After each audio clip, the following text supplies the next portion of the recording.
पाच सहावा चंपकला शाबासकी मिळाली.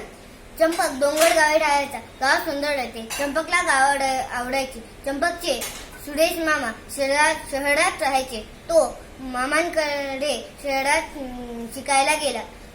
चंपक शिकून मोठा झाला. चंपकला काम करायला आवडायचे. चंपकने नगरपालिकेची परवानगी मिळवली. मामांनी मदत केली. चंपकने हिराबागेजवळ केळीची गाडी उभी केली. पिवळी धमक गोड केळी लोकांना आवडायची. एके दिवशी एका मुलाने केळी खाऊन त्यातील एक केळी खाऊन साल सडकेवर टाकले. मागून आलेले आजोबा सालीवरून घसरले. पडता सावरले.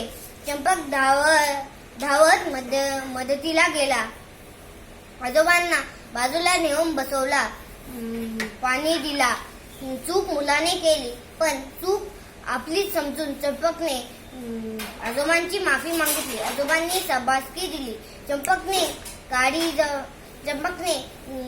केळीच्या गाडीजवळ कचराकुंडी ठेवली. लोक केळी खाऊन साल कचराकुंडीत टाकू लागले. नगरपालिकेची कचरा गाडी कचरा नेऊ लागली. सडक साफ राहू लागली. चंपकला आनंद झाला.